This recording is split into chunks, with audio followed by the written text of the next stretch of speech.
Yes. And it's a Yes. treat to have each of you on the screen as a context for the study of Psalm 76. I had a teacher who was very influential in my younger days. He taught philosophy at Hebrew University. His name was Dr. David Hartman. And he was particularly at that time focused on scholarship of Maimonides.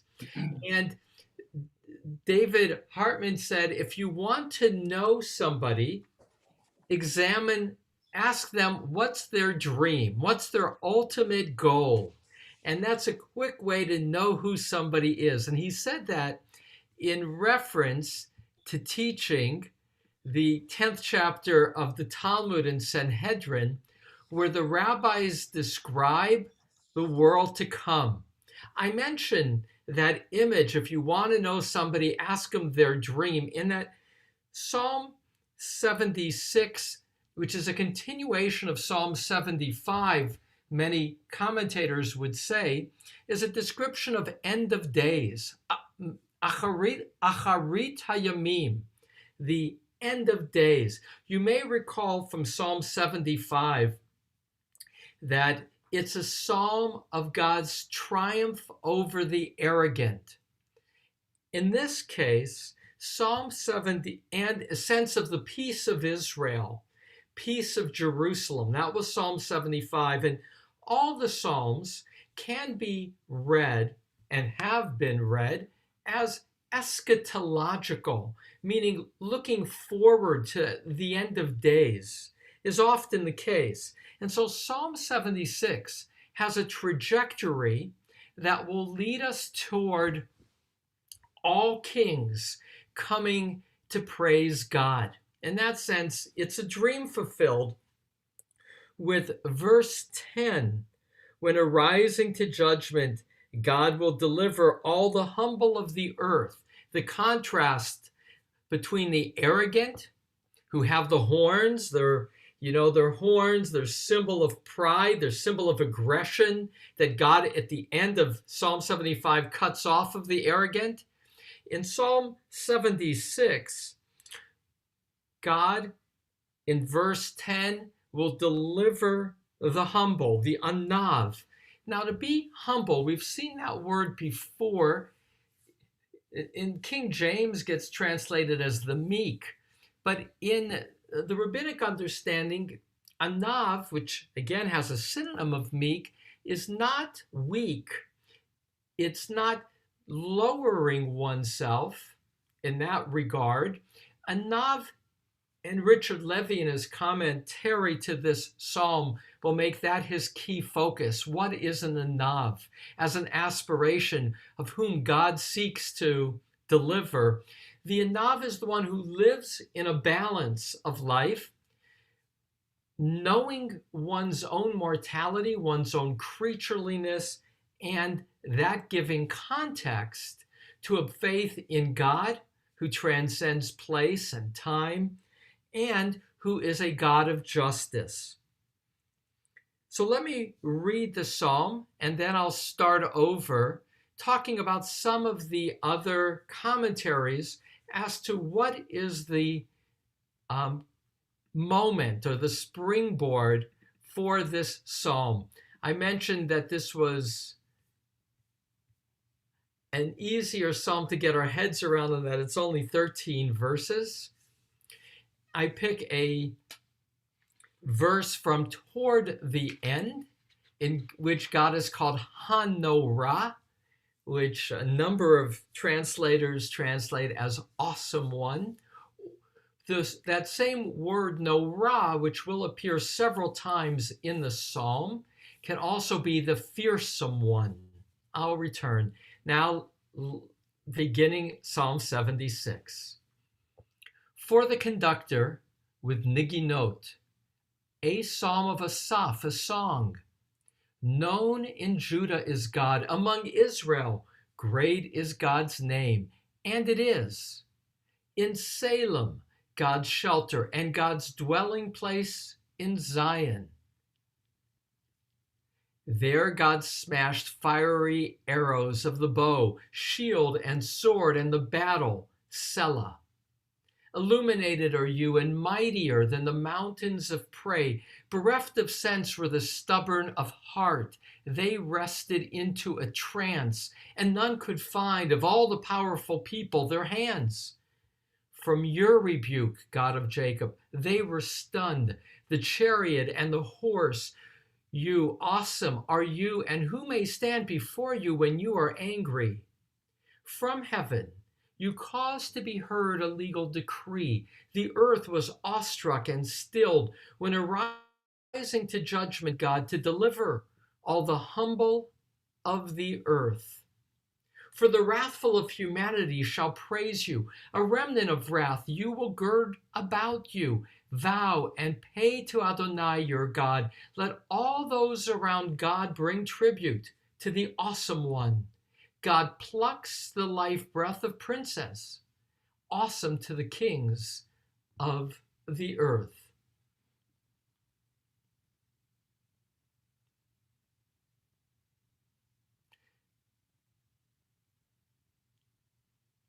I'm rewriting this last phrase to being a semicolon, then a capital. Awesome is the kings of the earth.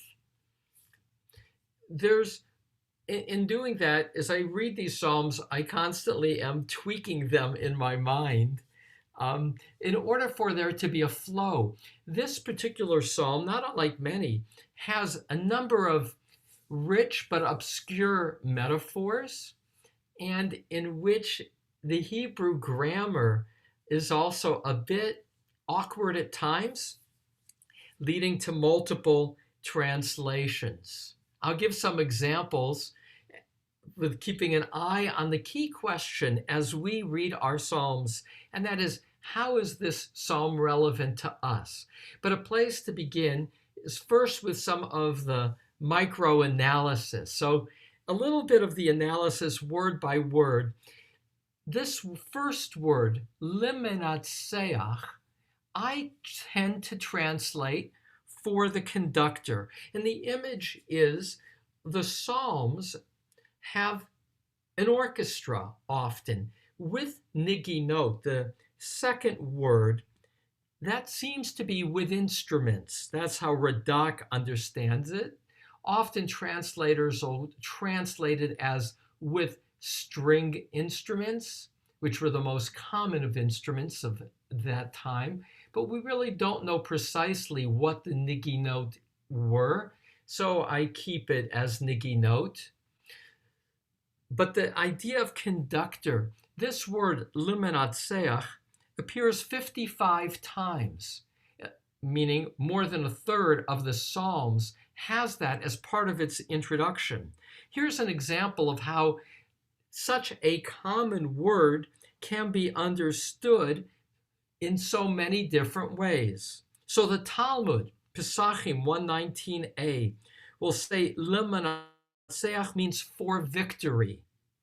The Vulgate, the earliest of the Latin translations of the Bible, will translate it as for victory. The Targum, and I'm going to talk a little bit about the Targum today. I like to always introduce some of our commentators. So the Targum, hold the name, I'll come back to who the Targum is, will translate limenatseach for praise, because Hallel, Tehillim are for praise. So limenatseach, for praise. But back to most translating it as for the singer, for the director, for the conductor, for the lead musician. Those are the most common translations. And that's Radak. Radak is probably the most quoted classic commentator of Psalms. Again, he lived in France, Narbonne, France, 1160 to 1235. And he understood niginot, understood limenatseach, the first word, as musical director. And the image, and I've chosen conductor, is as the one in charge, in that sense, the director. But today, it's the one who's actively leading, so the conductor. For the conductor with niginot, a psalm of Asaph, and We have 11 Psalms by Asaph. 10 of them are in this flow of these Psalms. And now let's begin with the Psalm itself. Known in Judah is God among Israel. Great is God's name. Some commentators see Judah and Israel as two different names of the people of Israel. Others see them geographically. And if it's geographic, like for Benjamin Siegel, that would point to an earlier psalm, as if the 10 northern tribes were still in recent memory. But most commentators see these Judah and Israel as simply parallel. It is in Salem, God's shelter, and God's dwelling place in Zion. So Salem, that is an image to victory. And there will be, not unlike yesterday, certain biblical references that point to past victories. Salem is only mentioned once, as Genesis 14:18.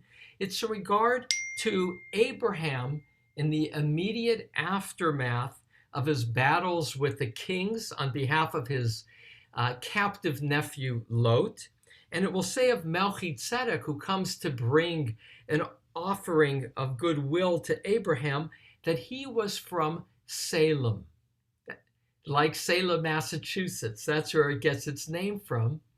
And the rabbis will understand Salem and Melchizedek, whose name can be translated as the King of Justice, as Jerusalem.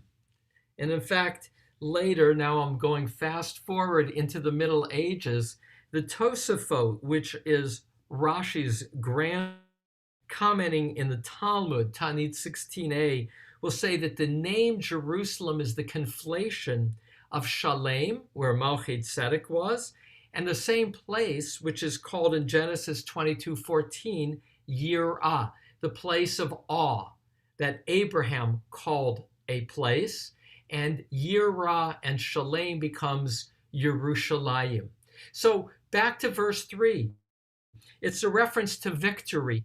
It's also a reference to Jerusalem. And that's the parallel, Salem and Zion. Sion being, Ir Zion, David's city. Salem being the old name for Jerusalem. But again, it's only used one other time in the Bible, Shalem, which is to say, the psalmist is choosing words that have this resonance of the past and victory.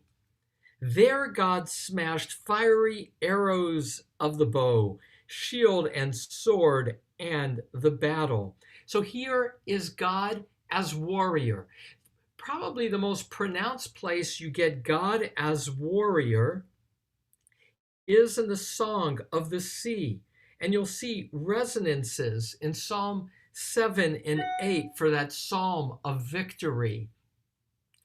Here in Deuteronomy 32:24, there is an image of burning fire, uchamei reshef, and therefore this word rishpeh, only used that one time in Deuteronomy. Again, poet choosing rare words, are part of the statement by Moses of how God will punish the wicked with a fever and therefore that's why many translations put in fiery here. Some do thunderbolts of the bow, but there is the sense of the one place it's used in Deuteronomy, rishpeh, that there's a sense of fire about it. But here you get in verse 4 the image of God as smashing the enemy, God as warrior, which I'll now pause to share some of the comments of what is it that prompts this moment. For some, the reference in 3 and then 4, and you'll see it as it continues with this 3 different words for sleep in verses 6 and 7, refers to a theme we've seen before, which is the battle of Sennacherib, who in the second book of Kings, verses 18 to 20, does a siege around Jerusalem. The Assyrians, who had conquered the northern 10 tribes, come south, and then mysteriously, as the siege seems effective and they're ready to take Jerusalem, they disappear. They leave, either because of a plague or because of a battle elsewhere. Historians aren't exactly sure. But the prophet Isaiah, chapters 36 and 37, will also describe this miraculous victory over Sennacherib of Assyria. So this could be looking back. Some say that is what prompts this. We don't know. Others look forward, and they see this as the battle in the future of Gog and Magog. That's Ezekiel chapter 38 and 39. It's the battle before the end of days. And the rest of Ezekiel 40 to 43 describes the rebuilt temple of the future. That battle of Gog and Magog described by Ezekiel will become very important in the New Testament in the book of Revelations, chapter 16, 19, 21, Armageddon. The word Armageddon from Megiddo, the place Megiddo, which is where the battle will take place. Already in the 10th century, 11th century, Rav Hai Gaon, he's the last of the Gaonim of Pumbedita, the academy in Baghdad. He will identify the timing of that final battle to be Sukkot, the holiday of Sukkot, which is why now moving into the 18th century, the Vilna Gaon will say Psalm 76 is to be recited on the first day of Sukkot.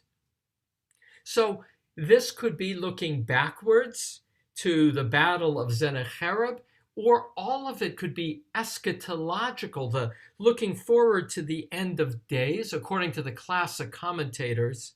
And this is a description of a future battle, the battle of Gog and Magog. Verse 5, illuminated are you and mightier than the mountains of prey. That's one of those metaphors, mightier than the mountains of prey. What are the mountains of prey? Steinsaltz will say, tall and threatening as mountains where beasts of prey roam. So mountains of prey are mountains of danger in the wild. God is mightier than even that quality of fear that comes with traversing such a mountain of beasts. Martin Cohen will say that this describes or is a metaphor for the mountains of slaughter on which the enemies fell, that the prey here is the enemy. Again, metaphors with opportunities of interpretation. Verses 6 and 7, that's why it links also to Sennacherib. Remember, the troops had encircled Jerusalem and somehow they were impotent and they left. In 6 and 7, the 3 key words are 3 different words for sleep. There's a popular lullaby in Israel, Numi, Numi, Yaldati. I think it's by same person who did Jerusalem of Gold. A popular melody of earlier in her career, May You Sleep, My Child. So that's Namu. Shanatai. Say again? Naomi Shemer. Yeah, I just drew a blank for a moment. I know. So Naomi Shemer, one of Israel's great singers. So that's a popular lullaby that she wrote using the word Numi, here Namu. Then Shena is sleep, and Lirdame is to go to sleep in verse 7. And so, bereft of sense were the stubborn of heart. They rested into a trance. Second. And none could find of all the powerful people their hands. They were helpless. From your rebuke, God of Jacob, they were stunned, the chariot and the horse. And here, the chariot and the horse, Rechav Vasus, echoes the song of the sea. Verse 8, you awesome are you, and who may stand before you when you are angry? Me'az apecha, when you are angry, or from the strength of your anger, is also a phrase in the song of the sea. Mishamayim, from heaven you caused to be heard a legal decree. The earth was awestruck and stilled when rising to judgment, God, to deliver all the humble of the earth. So the trajectory of the battles is to lead to judgment. That's the surface reading. The medieval commentators will put this at Mount Sinai, verse 9.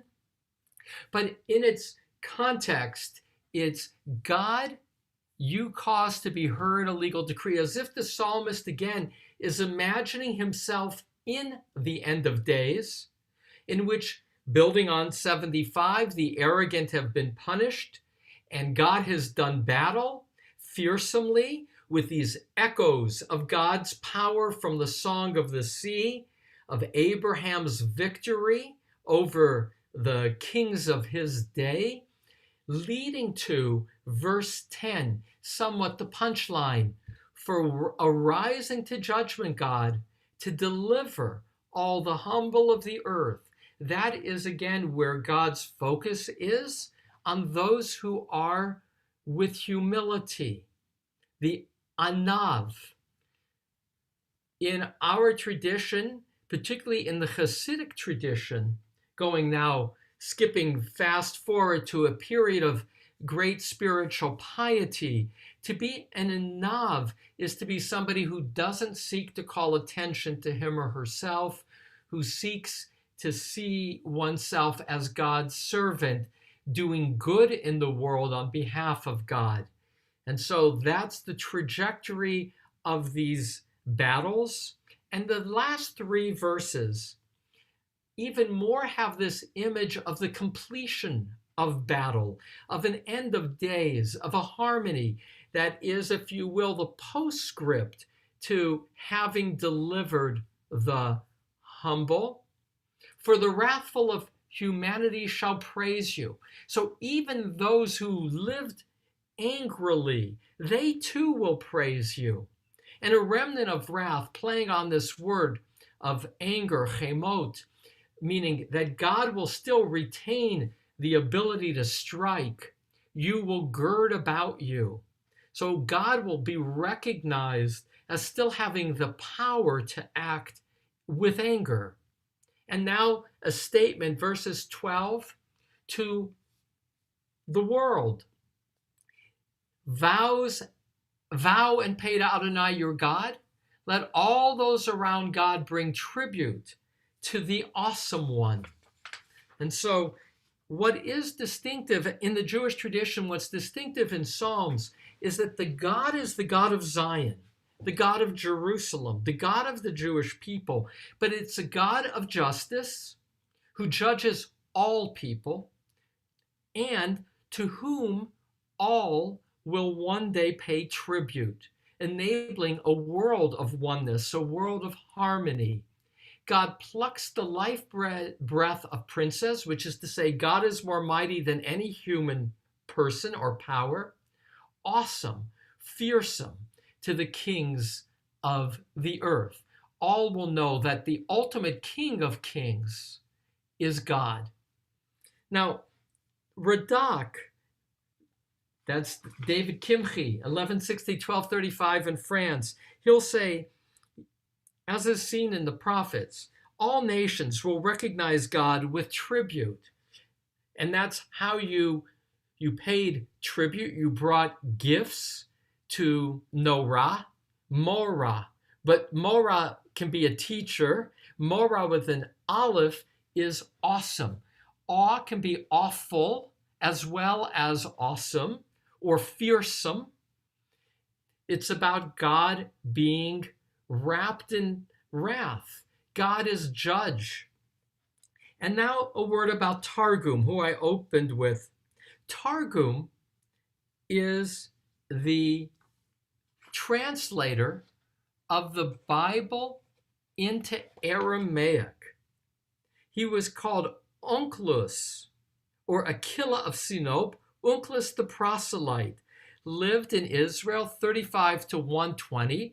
The early rabbis will describe him as a convert from Roman nobility. They'll differ if he was related to the Emperor Titus. Some will say he was related to the Emperor Hadrian, which is of a little bit of a later period.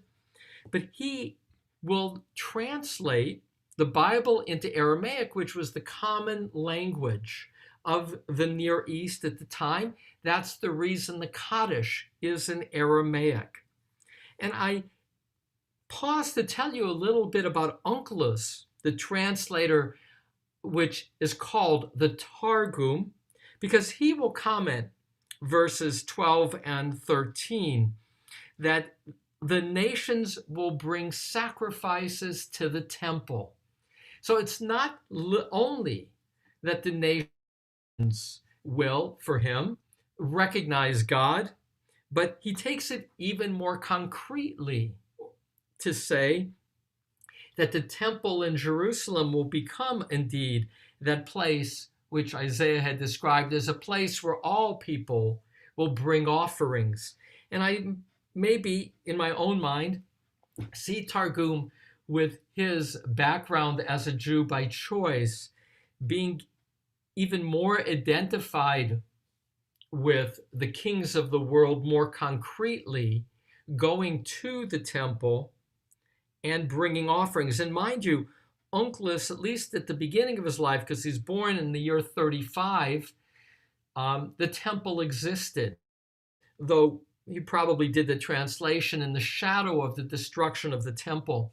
Maimonides will say that you should every Friday prepare for the Parsha, for the reading of Torah, by not only reading it twice in Hebrew, but once in Aramaic, using Onkelos' translation, which is still the custom of the Jews of Yemen, who are living in Israel primarily. They'll read Onkelos every Friday.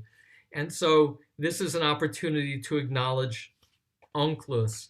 To pull together Psalm 76 on this Hanukkah 7th day is a psalm of celebration, a psalm of victory, seeing God as doing battle for the humble, doing battle with a trajectory of seeking a world united in which all will recognize that justice is at the center of how God, the Creator, rules the world.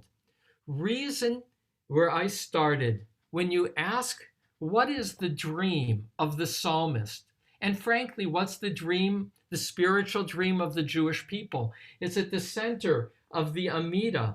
It's to create a world of peace, a world redeemed, where the Creator will create a unity, and that those who are the arrogant, those who see power as only in human hands, with no one watching, back to 75, those people, they will fall into their own traps, their own pride will do them in, and that God, who has shown through the past, helping Abraham to victory, helping the Israelites to freedom, that God, those memories of the past give hope to us now, that the future will be a time of final harmony marked by God's victory. And so, with that, Psalm 76, another good choice for Hanukkah in terms of a psalm of victory, of harmony, of the promise of a world as one. Any comments or questions that come looking at Psalm 76? Hi, Ellie. Yes, Hal. So coming to listen to you read each psalm every morning, it amazes me that the infinite number of images and their variety of references. Basically, what comes to me this morning is that every psalm we read is really about the same topic, that is the awesomeness of God. And so it's just amazing that we come every morning and there are more, a larger variety, and it just builds each morning on what has come before. And as a poet, this psalmist is just amazing in that the images build on one another and still about the one topic, which is God's greatness. Yeah. So let me build on that, Hal, and thank you. I too am continued, I've only grown in my sense of passion for the Psalms by virtue of the passion being conveyed. These are very passionate poems, and they're about, as you say, Hal, about God's awesomeness, in that the Psalms are addressing God, and God is the source of wonder in the world. But what's distinctive about it is it's not just about nature, which is how a lot of people think about God. You know, God is the source of the beauty around us. This is about God, who is the source of justice and the promise of a world in which the humble will be safe and honored. And those who don't feel accountable, that's who the arrogant are. And that's why at the end in this psalm, God plucks the breath of princes, which is to say, those who are the princes, those who wield the political power, ultimately their ruach, their spirit, their breath is transient. It's God who will have ultimate say. So again, about wonder and God's awesomeness, but an awesomeness of morality at the center, as well as the beauty of creation. Richard, you've unmuted yourself. Go ahead. On verse 9, Yeah. Let's see, there. From heaven, you caused to be heard a legal decree. Yeah. And din is the Hebrew word there. Yeah. The way I might have understood that would be that perhaps this is a reference to Torah. That's right. But I'm also wondering, and in fact, you translated a legal decree. If there isn't an ambiguity here, that's a poetic ambiguity, and I'm wondering perhaps what legal decree you had in mind, if there was one, when you made it, or when you translated legal decree. Yeah. So I chose legal decree rather than just a decree or simply saying heard a law, to create the sense of more of an active. So literally a din is a judgment. So a court will give its holding, its decree. In modern Hebrew, that's the din. What is the bottom line ruling? Or if you will, God caused to be heard a ruling. But it's here in a legal sense. The classic commentators will again identify this with Mount Sinai, again replaying God's power of the past. But it can be in the future. Again, the point of view is the psalmist is writing as if the world is already a world post-apocalyptic. It's already a world of the Messianic era. That's the imagining, that's the dream that's being presented as if it's fulfilled as I read it. But here's something, a couple things, Richard, that you prompt, and that is in verses 9, verse 10, and verse 13, a recurring word in each of those three will be the word eretz, land. So it's about a transformation of a land into peacefulness, and that's God's decree. But one other, those who see it as relating to Mount Sinai will say the earth was awestruck, yirah, that's, like shaking, and then it became stilled. And here's the Talmudic play. Shabbat 88a, Reish Lakish said, at Mount Sinai, God said to the Israelites, if you accept my Torah, all will be well, but if not, the world will return to its primordial disorder, into emptiness and formlessness, because the whole world was created for the sake of giving of Torah. And if you forsake it, it's as if there was no reason to have created the world. Now that's also very ethnocentric. The whole world was created in the Talmud for the giving of Torah. Those are the scholars of Torah, elevating the importance of their endeavor. But that allows me to share this tension, because in our world, the image of the end of days is everybody will have their own, do their own thing kind of thing. And that's tolerance and respect for difference. In the biblical image, it's everybody's going to know our God is the true God. And that God, that true God, is the God who spoke at Mount Sinai.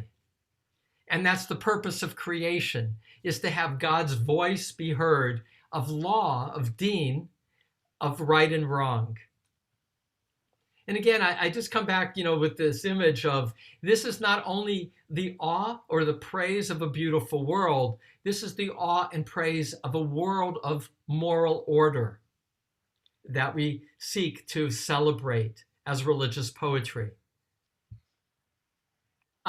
One last comment. It delights me to see you from New York.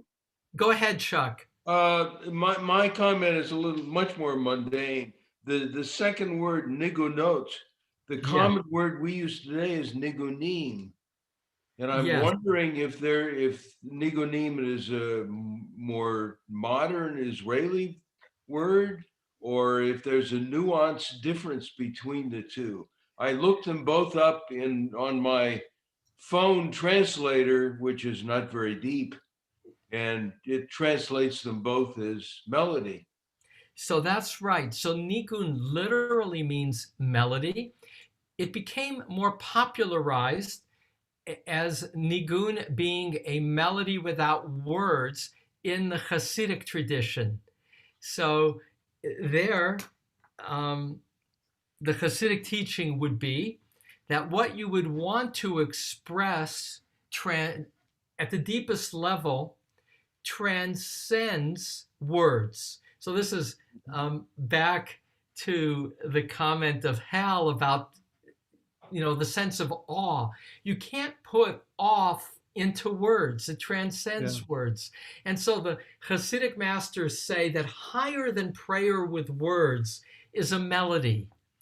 And it was customary on Saturday afternoon at the final meal of Shabbat for the Hasidic Rebbe to teach Torah and to teach a melody that would be repeated over and over, creating kind of a mantra-like effect of altered state.